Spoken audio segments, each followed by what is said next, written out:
Welcome to the Story Selling Podcast, the show that explores how to tell your story, beat writer's block for good, and nurture authentic connections with your ideal clients.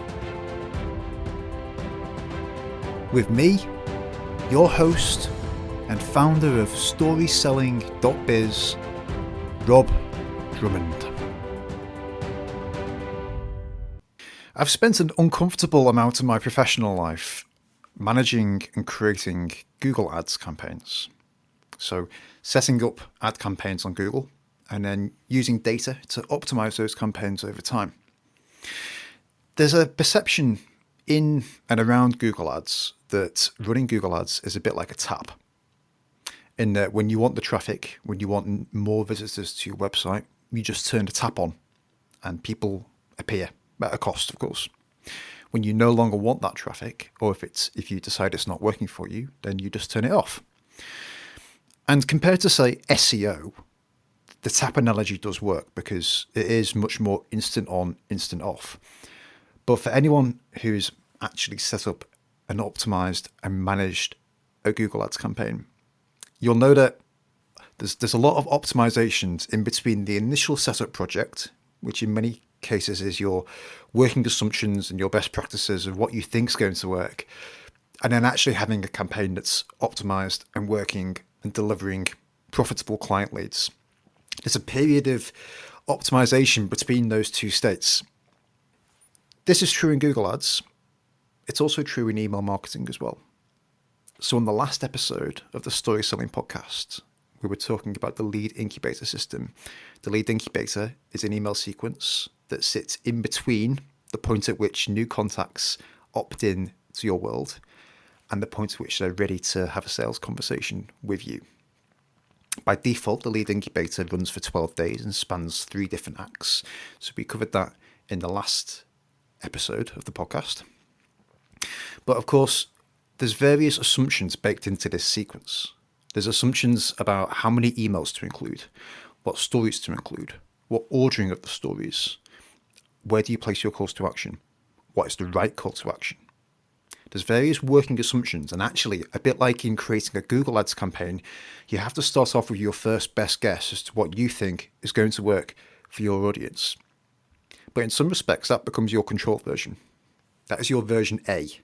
And then as you push more data through the Lead Incubator, you can create a version B and start to optimize, start to figure out where did you make erroneous assumptions? What levers can you pull to deliver better results? So that's the topic of today's episode. And as always, we're going to cover 3 ideas. And those ideas are metrics, variables, and testing options. So let's go ahead and have a look at the first idea. To optimize your Lead Incubator system, obviously you need to have something you can measure. So the Lead Incubator is a system because it has inputs and it has outputs. The inputs are the people that you add to the system. They're the people that you meet at networking events. They're the people that opt in to your email list from your website. The output is whatever step you define in order for people to initiate a project with you. So that may well be phoning you up. It may just be replying to an email. It might be filling in a form on your website. In order to optimize the Lead Incubator, we need to be very clear on what this next step is. And ideally, there just needs to be one next step. Depending on your business, it might be that there are multiple next steps that people can take. And actually, the correct next step for someone might depend on their budget, for instance. It might depend on whether they're looking to do some of the work themselves. Perhaps if they've got a lot of money but not much time, then the right next step is for them to speak to you one-on-one about hiring you. Perhaps if they've got more time and not so much money, perhaps the next step is that they buy your book, or perhaps the next step is that they buy a training course from you. So there could conceivably be multiple next steps. But the more next steps you have, the harder it is to optimize your Lead Incubator, because You're then optimizing for two variables. Obviously, if you have two outcomes, it might be that you make some changes and you increase one outcome but not the other. Again, going back to Google Ads, we used to see this all the time, where if you had multiple conversion actions, you would make various changes to increase your number of sales, for instance, but you might find then that the number of people opting into the email list would decline. So we have the same situation here. So in an ideal world, you just have one audience that maybe is your main audience, and these are the group of people that you most want to help, that you most want to serve in your business. And for your ideal clients, you figure out what the next step is just for that ideal client. And then you optimize the lead incubator to cater to your ideal clients. So in some respects, yes, you might have multiple next steps at the end of the sequence that people can take, but you want to prioritize them. You want to figure out what, for you as the business owner, which next steps are most valuable to you in terms of scaling the impact that your work has on the world. For most of my clients, usually it's a precursor to a sales conversation. Usually it's booking some time with you. That's probably the most likely scenario, actually, that someone books 30 minutes on your calendar to speak with you one-on-one. Not that is necessarily the right next step for you, but it's probably the starting point. If you're in a service-based business, that's normally what I'm recommending people place at the end of the lead incubator. But if you do have multiple next steps at the end, so maybe option 1 is to book 30 minutes on your calendar, option 2 is to sign up for your training course. It might be that you start to segment people as they go through the sequence. And this could be based on action. It could be based on, perhaps you send them an email up front and you say, which of these best describes you? Are you looking to do this yourself? Click here. Or are you looking for help, hands-on help? And depending on what they select, you can then start to segment them and push them down one channel or the other. It might also be that you segment people based on activity. This is where your choice of email marketing system comes into play, because many marketing automation and email marketing systems will assign a lead score to the people in each sequence. So as people open and engage with your emails, the lead score goes up. Sometimes it's a flame score, and you can see on the contact record, you can see a flame score out of 5. And then it might be that at the end of the sequence, if their flame score is 3 or higher, that you offer them 30 minutes of time on the calendar. If their flame score is 2 or below, then maybe you push them towards the training course. So that way you're only inviting people who have engaged with your emails to book 30 minutes with you, and not the people who haven't really been paying that much attention. Beyond your main next step, there's then going to be a number of interim metrics. So things that you want to measure and optimize, but things that are stepping stones towards, driving more business. As far as I can see, the main interim metrics that you want to measure are open rate. Open rate is particularly useful for comparing one email in your sequence versus another email. Click-through rate, and this is particularly relevant on emails that you send where there is a specific call to action, where you're asking the reader to go and book 30 minutes of time on your calendar, because those emails are really where the rubber hits the road. So if you can test and optimize one of those emails to, say, take your click-through rate from 10% to 15%, that actually has quite a big outcome on your results. The third interim metric that I would consider is also deliverability, which basically means, are your emails getting through?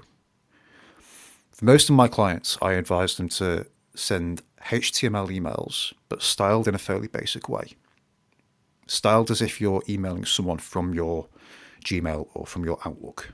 So I normally don't advise people to send image-heavy, graphical, magazine-type emails, because it increases the chance of your email not being delivered, or even if it is delivered, it's more likely to end up in the spam folder. I would also keep an eye on your hard bouncers. So hard bounces are where you email someone and the email address doesn't work. It's like, they've entered daffyduck@gmail.com as their email address. So obviously, if you are getting a large number of hard bounces, there's almost not much point optimizing everything else, optimizing your open rates, optimizing your click-through rates, because it might be that you're just attracting the wrong people in the first place. So that's more of a balancing check, really. It's just checking, are your emails being delivered? And do you have a sort of reasonably low number of hard bounces? You always get some because some people misspell their email address, but I wouldn't expect that many. The second idea we're going to look at then is the different variables that you can optimize in order to deliver a better outcome from your lead incubator system. The first variable I want to look at, and perhaps the main one for me, is sequence length. In other words, how many emails do you include in your sequence? So you might recall from last week that I recommend in the lead incubator that you send one email a day for the duration of your lead incubator sequence. This is almost like your onboarding process for new potential clients. So by sending an email every day, you force people in some respects to make a decision on whether they know, like, and trust you. By default, I suggest that you start off with 12 emails in the sequence. That allows a little bit of nuance, it allows some development in the stories that you tell, and it allows you to place 4 emails in each act. However, this is a working assumption. The minimum that you could include in your lead incubator is 4 emails, which would be 1 email in each act, and then a call to action email at the end. So potentially your entire email onboarding system for new potential clients could just be 4 days. It could just be 4 emails sent over 4 days with a very strong take action now call to action at the end. On the other hand, you might consider extending the sequence to longer than 12 days. I would consider testing up to 30. And this is based on data. It's also based on what I've seen other people doing as well. And sending emails over a 30-day period or over a month really allows someone to get to know you. It's a good writing exercise as well, because if you're going to write 30 emails, you really need to explore your story in some depth. You really need to think about the stories that you're sharing and why you're sharing them. Those 30 emails might still fit the 3-act structure.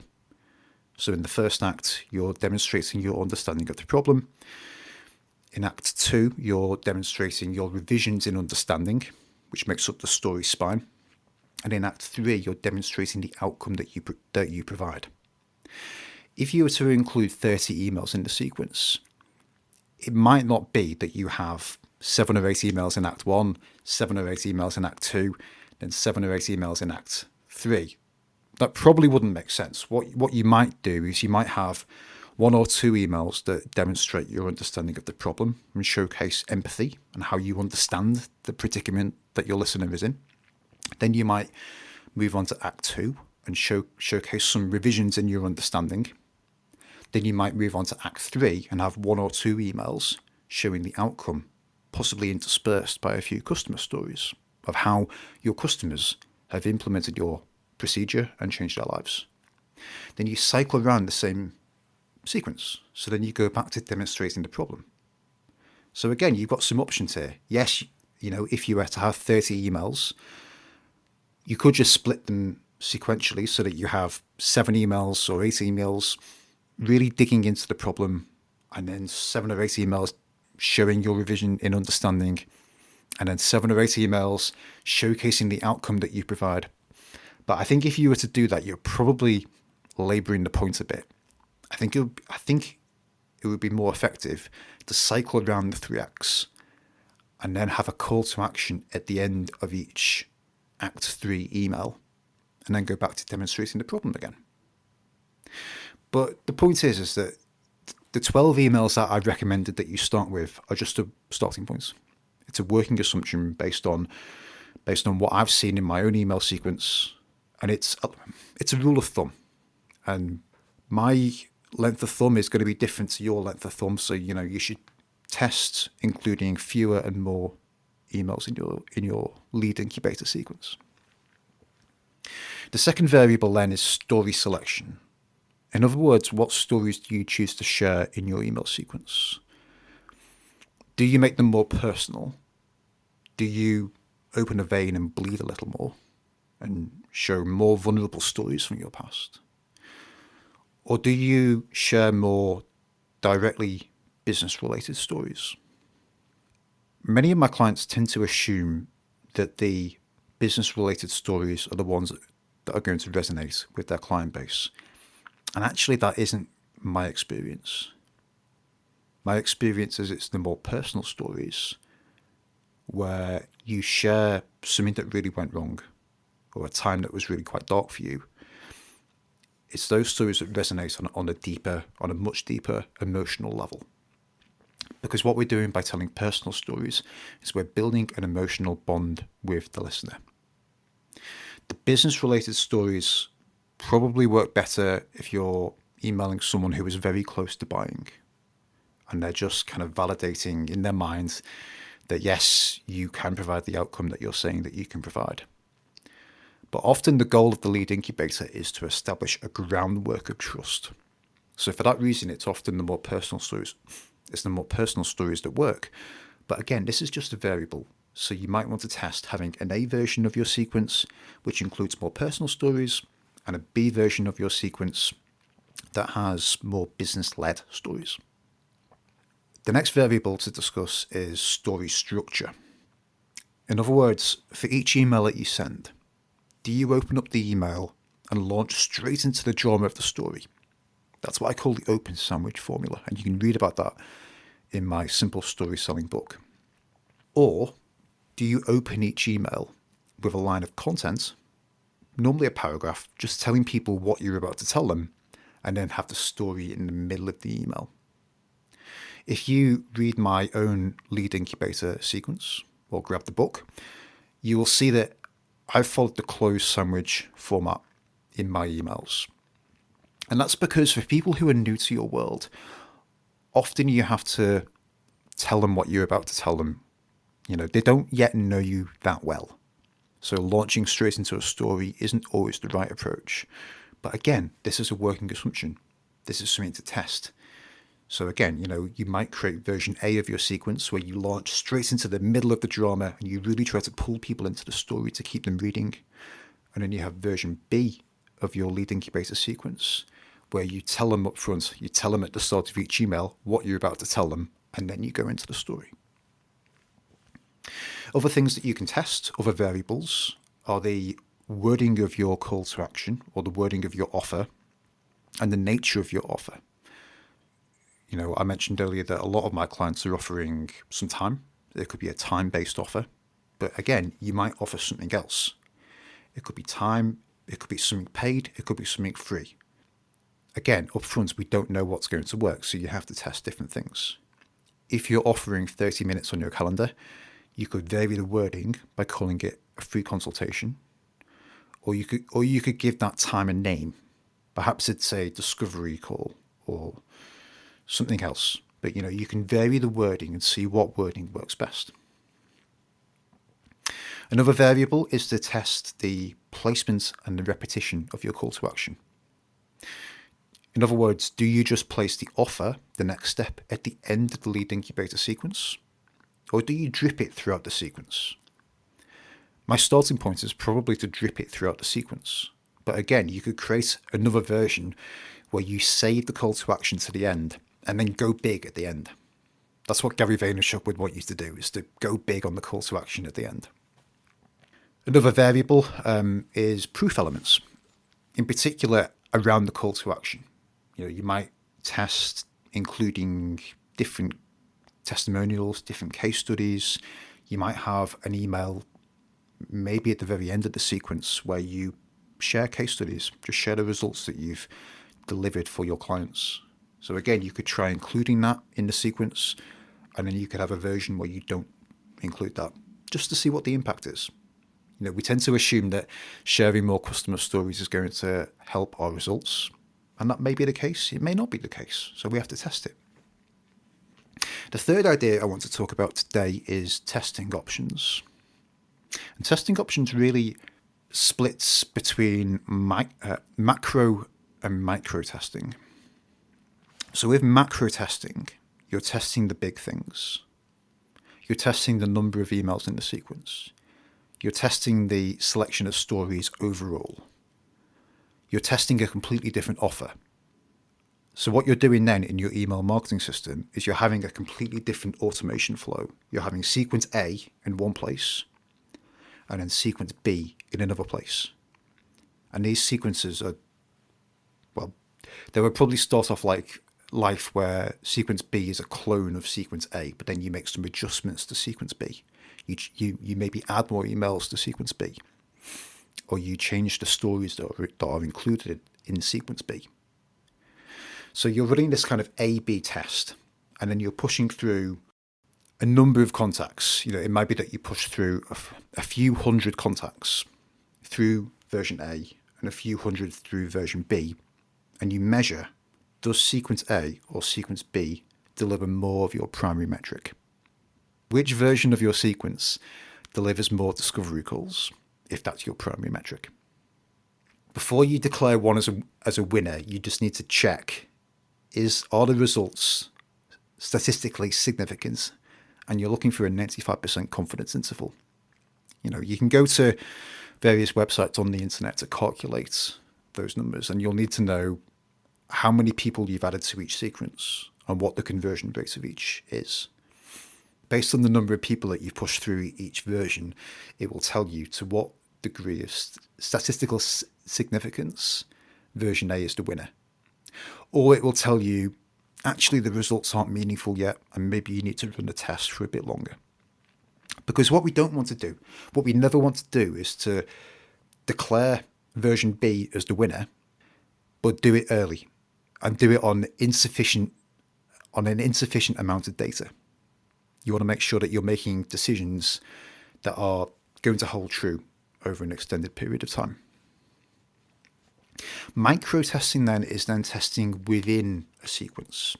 So rather than creating an A version and a B version, with micro testing, you're optimizing within sequence A. And usually what this means is perhaps on a fortnightly basis, perhaps on a monthly basis, you're going back into your email platform and you're reviewing the open rates across every email in the sequence. And you're really looking for outliers.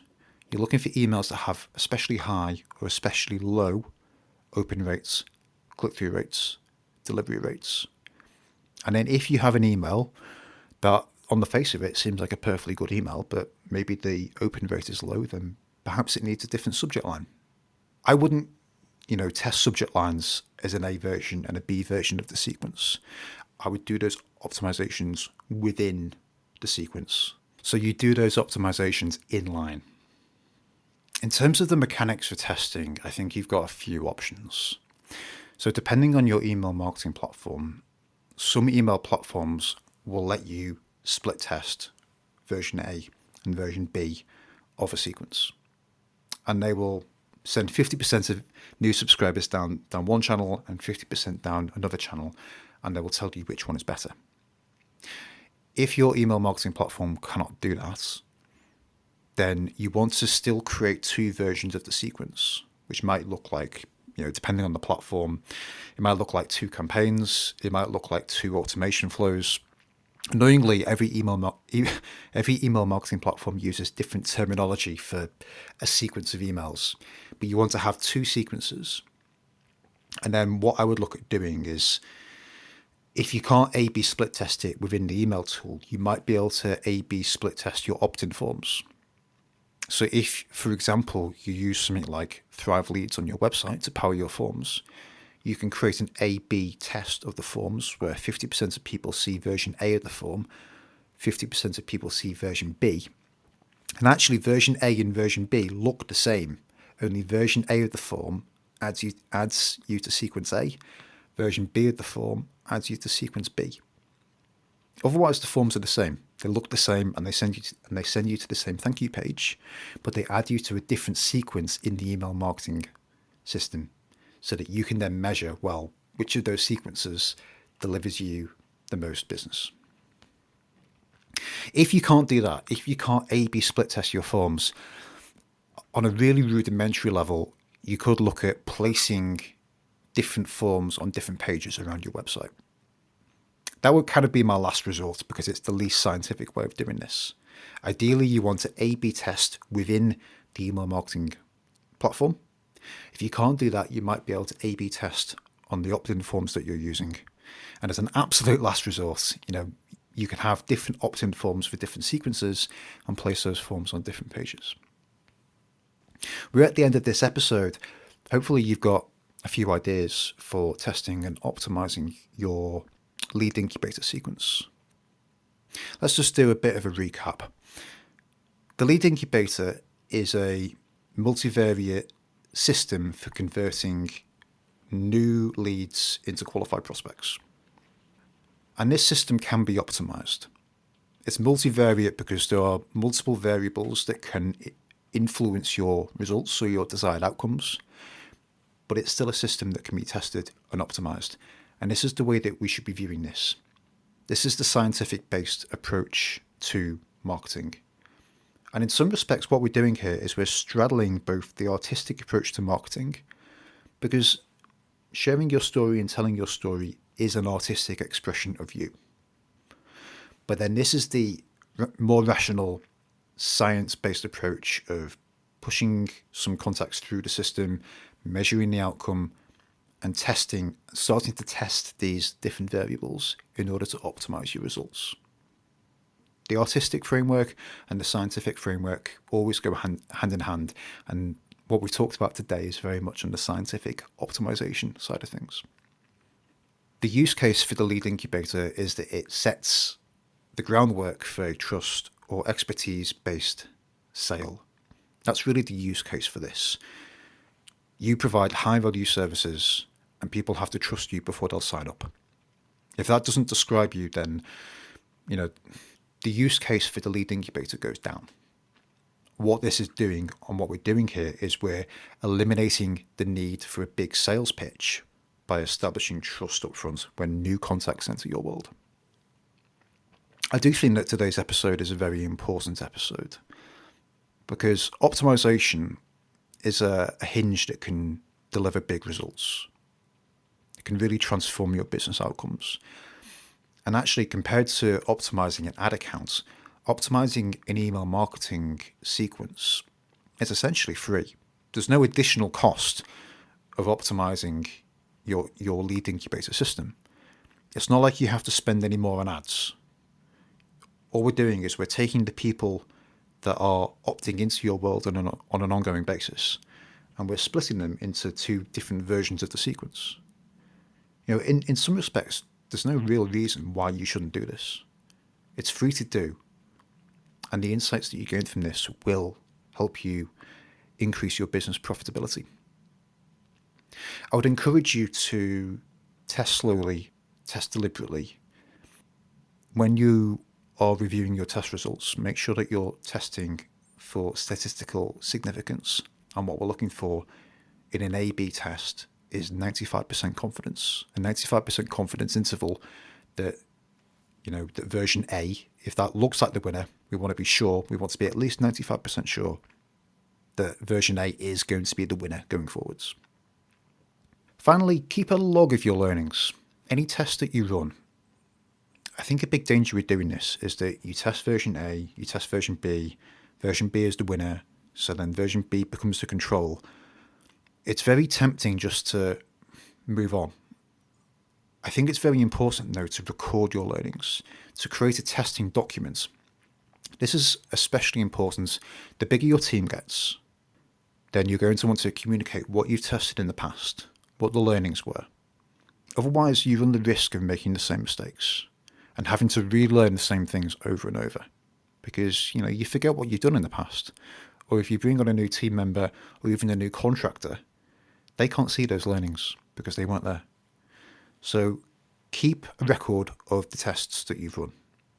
It could be as simple as having a Google Doc that you keep adding notes to of your hypothesis for the test, how many contacts you pushed through each version, and then what the business outcomes were of those two versions. It doesn't have to be a complicated process. You just have to take a bit of time after the test to record what you've learned. And that's going to prop you up well going into the future. If you're ready to go off and create your own lead incubator sequence, create a new sequence to potential clients who are entering your world, then you can grab my own example sequence, storyselling.biz/incubator. Finally, if you'd like to work with me directly to create and optimize your own sequence, then the place to go to is storyselling.biz/story-jumpstart. If you go there, have a look at the information on that page, fill in the form, and we'll go from there. On next week's episode of the Story Selling Podcast, I've got an interview with Conrad Sanders to share with you, where we'll be talking about copywriting processes and documentation, and how documentation can actually be really helpful and really sexy. So I hope you'll join me then. Otherwise, thank you as always for listening, and I will talk to you next time. If you've enjoyed this episode of the Story Selling Podcast, you'll want to make sure you're on my email list. Head to storyselling.biz/podcast, where you can opt in to future episode notifications and also download my Lead Incubator Blueprint. You can also find my book, Simple Story Selling, on Amazon in paperback and Kindle formats. Thank you for listening, and I'll speak to you next time.